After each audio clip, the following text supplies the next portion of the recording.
ပြည်သူများအားလုံးပဲမင်္ဂလာပါခုတစ်ခေါက်တင်ဆက်ပေးမှာကတော့ confession ဆိုတဲ့ဇာတ်ကားလေးဖြစ်ပါတယ်ဦးတော်တော်ကိုမမညီလေးညီမလေးလူပြိုကြီးလမ်းထိပ်ကစပယ်ပန်းတဲကနေစိုက်ကားအနေနဲ့ဦးလေးကြီးပါမကြံတဲဆွဲကြကြတဲ့ဆူရှီမီမှာဆိုရင်ပြန်လဲမပြောနားလဲမထောင်သလိုဆိုးလာပေးလာတဲ့စာသင်ခန်းတစ်ခုမှာចောင်းသားလေးတွေကနိုင်ငံတော်ကဖြည့်ဆက်စာဖြစ်ပေးတဲ့နိုဘူးလေးတွေကိုတောင်းနေကြပါတယ်အတမ်းမိုက်ဆီယာမဒေါ်နီလာကအကြောင်းအရာတစ်ခုကိုပြောပြနေပေမဲ့ဘယ်ចောင်းသူចောင်းသားကမှဂယူးဆိုင်ပြီးနားထောင်မနေခဲ့ပါဘူးဒါမဲ့ဒေါ်နီလာကတော့ပြောစရာရှိတာကိုတန်ကြဲကြဲနဲ့ဆက်ပြောနေသေးပါပဲစင်ငယ်မာသားဖြစ်တဲ့ဒေါ်နီလာမှာညနေတိုင်းတုတ်ထိုးသွားစားလို့အေးထိနေတဲ့ချစ်သူနဲ့အာဝါဟာအားတွေလုံးမိတာကြောင့်တဲပြူဆိုတဲ့ချစ်စရာသမီးလေးတယောက်မွေးလာခဲ့ပါတယ်။စားဝတ်နေရတဲ့တနေကုန်လှုပ်ရှားရတဲ့နီလာတယောက်ကသမီးကိုအိမ်နီးနားကတော်ကြီးကိုအပ်ထားခဲ့ပြီးလှုပ်သွားခဲ့ပါတယ်။ဒါမဲ့တရက်မှာတော့သူ့ဘဝကိုမိုးမောင်ကျသွားစေတဲ့ဖြစ်ပျက်တစ်ခုစတင်လာခဲ့ပါတယ်။သမီးငယ်လေးဟာရေကန်ထဲမှာစိတ်မိပြီးတိတ်ဆုံးနေခဲ့ပါတယ်။ရိုးရိုးအစာစိတ်တင်တာမျိုးမဟုတ်ဘဲနဲ့တက်ခံရတာပါ။ဘယ်သူဘယ်ဝါမှန်းမသိပေမဲ့ကလေးမလေးတယောက်ကတမင်တကာလှုပ်ခဲ့တာဖြစ်ပြီးမတော်တဆသူမရဲ့မိဘတွေကိုပါစိတ်မိစေခဲ့ပါတယ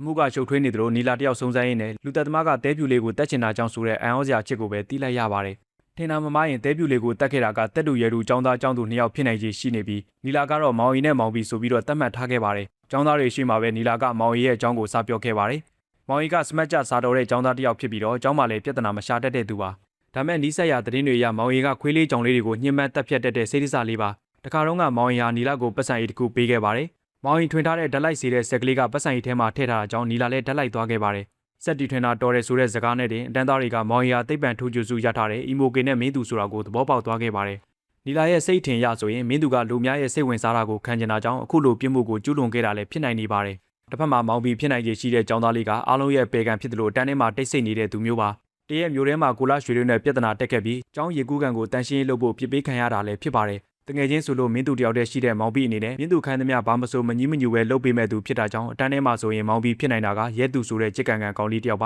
ါမင်းသူကသူ့ရဲ့ဓာတ်လိုက်တဲ့ပတ်စံအိတ်ကိုစမ်းသပ်ချင်နေတယ်လို့ရဲသူကလည်းရေကန်ဆေးနေရင်လမ်းဘေးကနေကလေးပီပီចောင်းရေကန်နဲ့ကြော်ခွလာတတ်တဲ့နီလာရဲ့သမီးလေးတဲဖြူကိုမြင်နေကြပါအဲဒါကြောင့်မင်းသူကအကျန်တဲ့တဲဖြူကိုပတ်စံအိတ်လေးသွားပေးခိုင်းပြီးတော့တဲဖြူကပတ်စံအိတ်ကိုကန်လိုက်တာနဲ့ဓာတ်လိုက်သွားမှဖြစ်ပြီးရဲသူကလည်းတဲဖြူကိုတတ်တယ်လို့ဖြစ်သွားမှာပါမင်းသူကိုယ်တိုင်ကပဲမှုတစ်ခုလုံးကိုတည်တည်ချာချာစီစဉ်ခဲ့ပြီးတဲပြူလေးကိုလည်းချော်လေးပြီးရေကန်ထဲမတော်တဆတေဆုံးနေတဲ့ပုံစံနဲ့လုပ်ခဲ့တာဖြစ်ပါတယ်။မင်းသူရဲ့ဓာတ်လိုက်ဆေးတဲ့စက်ကလေးကကလေးတယောက်ရဲ့အသက်ကိုချွေပစ်ဖို့လုံလောက်နေပါတယ်။ဘလို့ပဲဖြစ်ပါစေဆူရှီမီရဲ့ဥပဒေအရအသက်မပြည့်သေးတဲ့ចောင်းသားလေးတွေကိုပြစ်ပေးလို့ကလည်းမရနေပြန်ပါဘူး။အဲဒါကြောင့်နီလာကចောင်းသားလေးတွေကြောက်ပြေပြစ်ဝင်ခံလာအောင်အေးကိုက်နေတဲ့ချစ်သူရဲ့သွေးကိုចောင်းသားတွေတောက်နေတဲ့နိုဘူးတဲကိုထည့်ထားကြောင်းပြောချလိုက်ပါတော့တယ်။တနေ့လောက်ပြီးမှတော့နီလာရဲ့တန်းကလည်းဆရာတက်နဲ့စပြီးတင်နေရပါပြီ။မင်းသူကအရင်လိုတက်ကြွမနေတော့ပဲမှုန်ကုတ်နေသလိုရဲသူအနိုင်ကျင့်ခံနေရတာကိုလည်းဝင်မကူတော့ပါဘူး။ရဲသူလည်း HIV ဗိုင်းရပ်ကိုအရန်ကြောက်နေသလိုအိမ်မှာလည်းသူ့မိကိုတော့အထိမခံရတဲ့အထိဆက်ဆက်ကျဖြစ်နေခဲ့ပါတယ်။ရဲသူတယောက်ကြောင်းမလာတာကြတော့ဆရာကနှင်းနုဆိုတဲ့ကျောင်းသူကိုရဲသူရဲ့အိမ်ကိုလိုက်ပို့စီခဲ့ပါတယ်။ရဲသူအမေနဲ့ကျောင်းဆရာတို့တွေ့ဆုံတဲ့အခါမှာအမေဖြစ်သူကရဲသူရဲ့လက်ရှိအခြေအနေအကြောင်းကိုရှင်းပြခဲ့ပါတယ်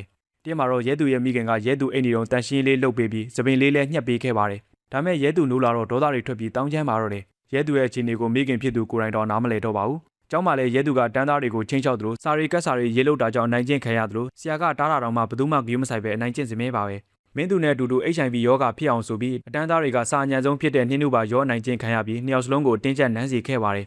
်တကူသောညနေခင်းမှာရဲသူကနှင်းနုကိုဆေးရုံခေါ်သွားခဲ့ပြီး HIV ကနိုင်ရုံနဲ့မကူးစက်နိုင်ကြောင်းကိုပြောပြခဲ့ပါတယ်အဲ့နောက်မှာတော့ရဲသူနဲ့နှင်းနုတို့ရဲ့ဆက်ဆံရေးကပိုဆင်ပြေလာပြီးရီးစားတွေဖြစ်ကုန်ပါတော့တယ်ရလက်အနေနဲ့နှင်းနုကပိုပြီးအနိုင်ကျင့်ခံရပါတော့တယ်အဲ့ဒါကြောင့်မင်းသူကလည်းတန်းထဲကចောင်းသားတွေကိုလိုက်နှမ်းခဲ့ပြီး HIV ကူးအောင်လုပ်ခဲ့ပါတယ်တစ်ဖက်မှာလည်းရဲသူရဲ့မိခင်ကတားဖြစ်သူကြောင့် depression တွေတောင်းလိုက်ဝင်နေခဲ့ရပြီးတင်းမှာတော့ရဲသူကအိမ်ကနေထွက်ပြေးသွားခဲ့ပါတယ်လက်ကိုဓာတ်နဲ့လှီးပြီးတော့စတိုးဆိုင်ရဲ့နေရာတွေမှာလိုက်တော့ခဲ့ပြီးတခြားသူတွေကိုပါကူးစက်အောင်လုပ်ခဲ့ပါတယ်ဆိုင်ရှင်ကအိမ်ပြန်ပို့ပေးခဲ့ပြီးအိမ်ရောက်မှာရဲသူကနီလာတိုက်တဲ့နွားတို့ကြောင့်အခုဆို HIV ဖြစ်နေကြောင်းပြောပြပြီးနီလာကတဲပြူလေးအတွက်ကလေးစားချီနေတယ်ဆိုပြီးပြောပြခဲ့ပါတယ်ရေကန်တဲ့တဲပြူကိုပြစ်ချကာနီမှာမျက်လုံးပွင့်လာပေမဲ့ရဲသူကတော့ရေထဲပြစ်ချခဲ့ပါတယ်မိခင်ဖြစ်သူလည်းရဲသူကသွေးလူသက်သမားဖြစ်နေတာကိုသိရတော့အရန်တွေအံ့ဩရပြီးသူ့သားကိုအစိမ့်မိအောင်လက်ဖေးရည်တဲ့ဆေးခတ်လိုက်ပါတော့တယ်ဒါမဲ့ရဲသူကပဲလက်ဦးသွားပြီးမိခင်ပဲအသက်ခံလိုက်ရပါတယ်ရဲသူကသူ့ရဲ့ငယ်ဘွားကြောင့်ပြန်ပြောပြတဲ့အခန်းမှာဆိုရင်မင်းသူငယ်ငယ်တုန်းကတင်းကျပ်လွန်းတဲ့မိခင်ကြောင့်စာရီအမတန်စူးစမ်းခဲ့ရတယ်လို့အစင်ကြတာနဲ့ရိုက်နှက်လေးရှိတဲ့မိခင်ကြောင့်စိတ်ဒဏ်ရာဖြစ်လာခဲ့ပါတယ်ဖခင်ဖြစ်သူကလည်းနောက်အိမ်နောက်နဲ့ကလေးရနေပြီးတော့မင်းသူတို့ကိုပြစ်ထားခဲ့တာကြောင့်မင်းသူလေးကစိတ်အားငယ်ခဲ့ရပါတ